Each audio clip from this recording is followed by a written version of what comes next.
The terrible images we see coming out of Palestine of dead, dying, injured children, grieving families, hysterical mothers, destroyed homes, and so much more is exactly what the Western governments and propagandists wanted you to believe was happening to Muslims in China. This is the type of thing they wanted you to care about without providing any images of these things happening. Now, we see these things actually happening. We can see the images, we can see the videos. There's no question, there's no doubt about the suffering of Muslims and Palestinians of all other faiths and what they're facing now. But an odd thing has happened. The same people, the same governments, the same propagandists that wanted you to care about these types of things now stand with the people delivering that suffering. The US government, the main government funding and pushing this narrative that Muslims are being genocided in China, vetoed a UN Security Council resolution calling for a humanitarian pause to the killing and the violence responsible for thousands of Muslim deaths in Gaza thus far. Ursula, the president of the European Commission, who once said the idea that Russia was cutting men, women, and children off from water and electricity were acts of pure terror and considered them war crimes. When Israel did this same thing to their civilian population in Gaza, Ursula had little more to say other than that she stands with Israel and that Europe are friends of Israel. And leaders across the entire Western world began saying that Israel has the right to respond, a right to defend itself. China received no such empathy or support when they, too, experienced brutal terrorist attacks. Attacks which, by the way, targeted everyone, Uyghurs included. When China opened up their de-radicalization centers to Western media like the BBC and showed everyone one of the ways that they responded to extremism, it was labeled as dystopian and oppressive. Even just the idea that innocent people may also have been caught up in the training centers shown by BBC was considered crimes against humanity. Yet when Israel wipes out entire families of innocent people in their campaign to target terrorism, suddenly it's an acceptable and understandable level of collateral damage. And while Israel is in the process of turning what's frequently referred to as an open-air prison into a graveyard filled with its Muslim-majority inhabitants, they had the nerve to issue a joint statement in the form of a UN resolution raising concerns over how Muslims in China might be treated. So many of the other commentators on the so-called Uyghur genocide suddenly want to tweak their definition of genocide to give everyone a little bit more breathing room. Not so coincidentally, only after Palestinian children were being wiped out by the hundreds. Jay Michelson wanted to continually remind everyone that Uyghurs were being genocided, but now faced with images of hundreds of dead Palestinian children, he wants to now instead spend his time explaining why Israel shouldn't be accused of genocide and how it's super important that we're really careful with throwing around such a loaded phrase like genocide.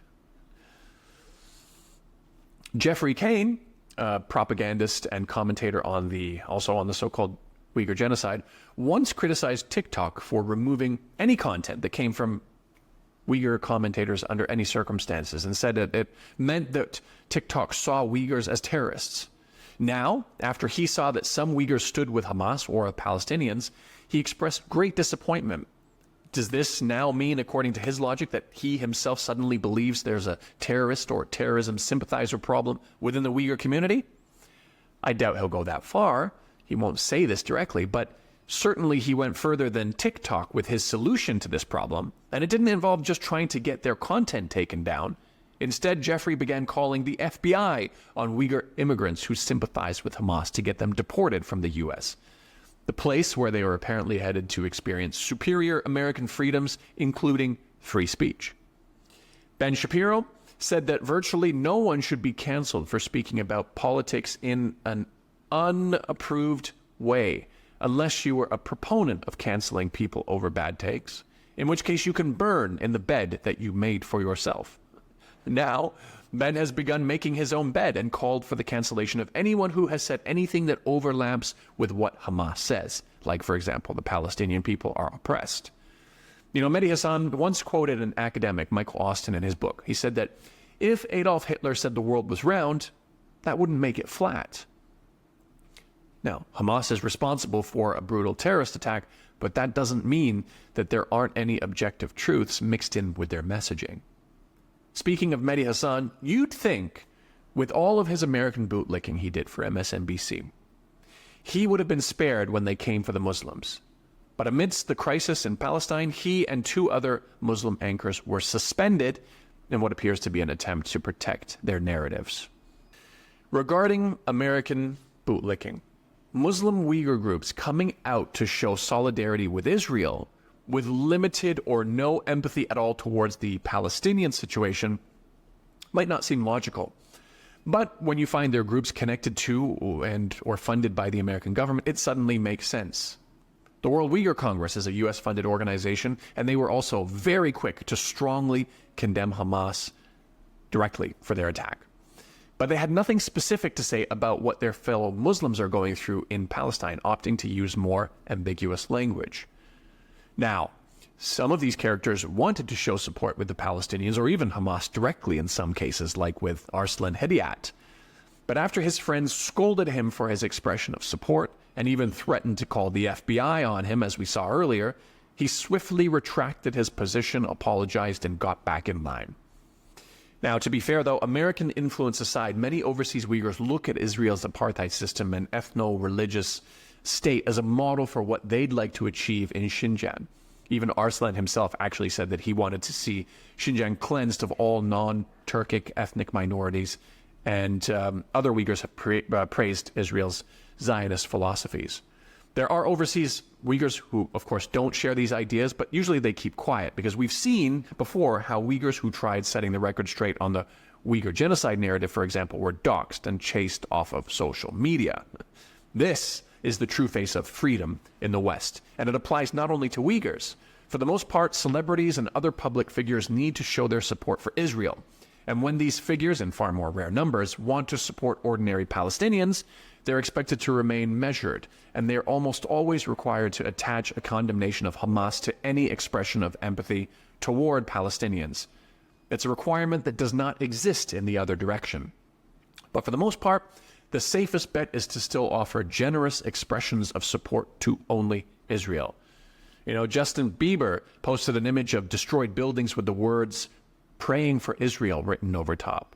When he realized it was an image of Gaza, he deleted it. Jamie Lee Curtis posted an image in support of Israel showing children looking up at the sky in fear and captioned it, "Terror from the skies." When she realized it was Palestinian children, she deleted it. When these people realized the horror that they had been seeing in these images was in fact being experienced by Palestinians, their reaction was not to reconcile and address it. Instead, it was to delete and ignore it. No matter what side you stand on in regard to the current conflict, there is absolutely no way to deny the epic scale of hypocrisy and cognitive dissonance we're seeing. Now, in regards to this narrative, though, more people do seem to see through the BS this time around, though. There's somebody named Caitlin Johnson who has a really good theory on this. I'll share a link to it. But it's getting more and more difficult for governments, celebrities, and platforms to herd people into U.S. State Department-approved narratives in general. But they're certainly trying. You know, even YouTube has begun censoring and demonetizing voices like Richard Medhurst, who empathize with Palestinians. Mainstream media are suspending voices that don't play along. And Israel has been literally killing journalists, restricting their access, or completely shutting down their operations altogether. Let this all be a lesson for us. Like with the earlier example from Michael Austin about Hitler believing the world was round, you don't need to default to believing the opposite of whatever it is the U.S. government and their mainstream media is saying. But at bare minimum, begin from a place of skepticism, especially for more obscure issues, and especially once they eventually resume pretending to care about persecuted Muslims once again, which of course they will. They'll migrate from wanting you to limit your empathy for a people whose destruction is being televised live, back to wanting you to cry for different sets of people whose supposed persecution is supported by convoluted reports and contradicting stories backed by millions of dollars in U.S. government funding.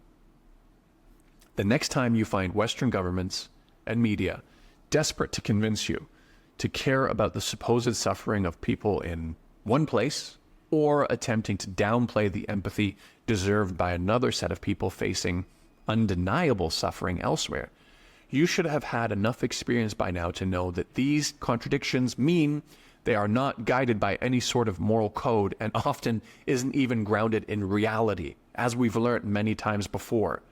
Instead, it's entirely self-interest driven with a purpose to cater towards their own geopolitical goals. But that's an entire separate topic and video on its own. I'm going to leave it here, and I'm going to say everybody take care, stay alert, and may our thoughts and prayers and hopes be with the many innocent people, particularly children, who were born into this current conflict, regardless of their side. Peace.